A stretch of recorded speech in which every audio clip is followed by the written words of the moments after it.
vazhdon puna për reformën e drejtësisë. Me gjithë punën e mirë që është bërë këto vite, është momenti, duke qenë se ne jemi në përvjetorin e 10 të reformës në drejtësi, të kalojmë nga faza e euforisë për gjithçka të mirë që është arritur, duke evidentuar këtu faktin që për herë të parë në Shqipëri, kur asnjëherë nuk mendoi nga askush që do të kishim shembjen e kulturës së pandëshkueshmërisë, dhe kjo është bërë mundur falë pikërisht kësaj reforme të mbështetur nga qeveria aktuale, nga Partia Socialiste dhe në bashkëpunim me partnerët ndërkombëtar,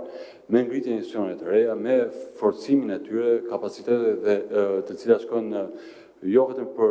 pavarësinë e institucioneve të drejtësisë, por sigurisht është shumë e rëndësishme nga ana tjetër të theksojmë edhe rëndësinë e përgjegjësisë së tyre, drejtësisë transparente, drejtësisë objektive, drejtësisë për gjithë dhe një drejtësie llogaritëse përpara qytetarëve shqiptar. Njëkohësisht, ne vazhdojmë të ecim drejt teksa progresojmë në kuptim të konsolidimit të këtyre institucioneve të drejtësisë dhe një bashkëpunim shumë efikas dhe efektiv të gjithë organeve pa të pushtetet ndryshme për në funksion të misionit të gjithë secilit për nesh dhe e cila përkthehet në më shumë liri të drejta për qytetarët shqiptar, të cilat nuk duhet të jenë vetëm të mishëruara në kushtetutë, por duhet të jenë të zbatueshme në frymë dhe në gërm të ligjit në përditshmëri. Nga ana tjetër, siç jeni për Ministrinë e Drejtësisë është shumë e rëndësishme procesi që ka nisur për ndryshimin e politikës penale. Kam theksuar edhe në eventin e djeshëm, ku ne patëm drejtorin e përgjithshëm të Këshillit të Evropës për të drejtat e njeriut dhe sundimin e ligjit, ku është shumë e rëndësishme tashmë për Shqipërinë që ne të udhëhiqemi në frymë, në përmbajtje dhe në veprimtarinë tonë të përditshme, qofshin institucione politikëbërëse apo edhe ato ligjzbatuese ose të dhënies së drejtësisë, nga standardet ndërkombëtare, Konventi Evropian e Drejtave të Njeriut dhe praktika e gjykatës së Strasburgut, pasi faza e parë e track recordit, pra e rezultateve konkrete në luftë kundër krimit të organizuar dhe korrupsionit është dëshmuar qartë dhe njohur dhe nga progres raportet e Komisionit Evropian, por tashmë jemi në një fazë akoma më të rëndësishme që është konsolidimi i këtyre institucioneve dhe konsolidimi në kupton pikërisht standardet. Kur qytetarët shqiptarë shohin këto institucione, ato duhet shohin standardet dhe vlerat evropiane të atyre institucione të cilat ne duam të marrim për model dhe jo të mjaftohemi vetëm nga lajmi i ditës, përkundazi, ai që mund duket lajmi i ditës për dikë, për dikë tjetër mund të jetë dhe ndoshta një cënim i një procesi të rregullt ligjor. Kështu që vërtet drejtësia shqiptare duhet të flasë me standarde, duhet të flasë me parime të mishëruara në kushtetutë, të cilat duhet të përkthehen edhe në përditshmërinë tonë, qoftë në punën tuaj si gazetar, në parlament, në diskursin publik, dhe sigurisht kjo është përgjegjësi sidomos e shtuar atyre që kanë përgjegjësinë dhe privilegjin të jenë të zgjedhur apo të emëruar në poste të caktuara, duke përfshirë edhe mua patjetër që të jemi gjithmonë të kujdesshëm me gjërat që ne komunikojmë, pasi kjo është edhe ajo çfarë përcakton dhe tonin dhe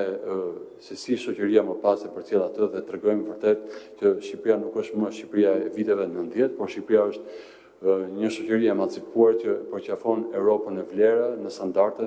dhe vërtet kjo kërkon nuk ndodh brenda natës, por duhet të jemi persistent dhe të jemi koshient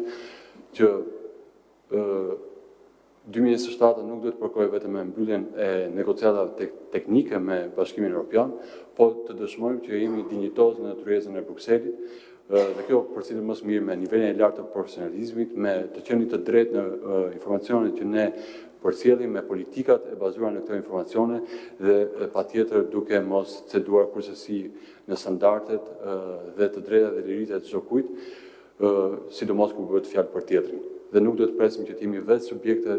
të një padrejtësie dhe më pas të kuptojmë peshën e padrejtësisë apo se çdo të thotë një parabugim i të zgjatur apo i pa justifikuar në mënyrë individuale nga gjykata dhe thjesht zgjidhet si mjet i shpejtë, por kursesi jo më i përshtatshëm, jo më i drejti. Kjo ka të bëjë me forcimin e shtetit të së drejtës, ka të bëjë me liritë dhe të drejtat themelore që garantohen në kushtetutë, dhe kjo ka të bëjë dhe sigurisht me integritetin e institucioneve ka të bëjë me një shërbim që ofrohet qytetarëve si nga institucionet shtetërore, të cilat duhet të jenë llogaridhënëse përpara qytetarëve, dhe kjo bëhet më së miri edhe përmes komunikimeve të tilla sipas ciklit të sotshëm, por edhe nga komunikimi profesional që bëhet dhe nga ju, nga gazetarët, të cilët sigurisht për vitesh shërbejnë me devotshmëri dhe me profesionalizëm në komunikimin e të së vërtetës tek opinioni publik. Dhe nga ana tjetër, sigurisht një reformë shumë e rëndësishme për mua si ministër i drejtësisë, me gjithë problemet e evidentuara dhe të mbartura, por patjetër këto janë edhe sfidat të cilat gjithmonë kur gjendet bashkëpunimi i duhur, si me aktorët brenda vendit, qofshin këto agjencitë ligjzbatuese, por dhe me organin e akuzës apo edhe partnerët ndërkombëtar, ne duhet të mësojmë më fort një sistemi më cilësor në kuptim të trajtimit të paraburgosur dhe dënuar, po sigurisht në burgje. Kështu që së shpejti ne do të kemi një event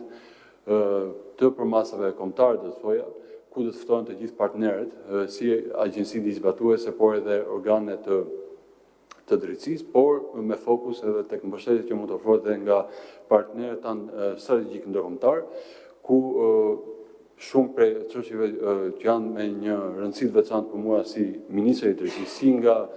aspektet që lidhen me sigurinë, por edhe ato që kanë të bëjnë me trajtimin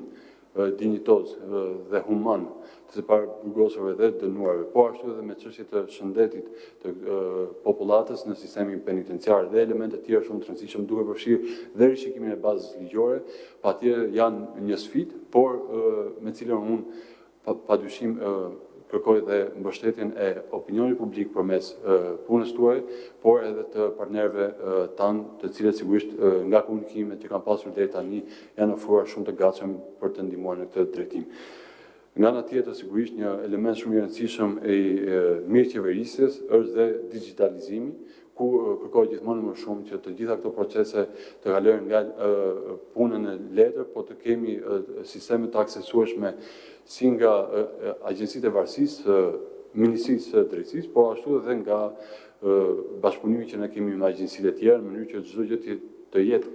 e gjurmëshme dhe të jetë e shkëmbyeshme në funksion të punës së përditshme të këtyre agjencive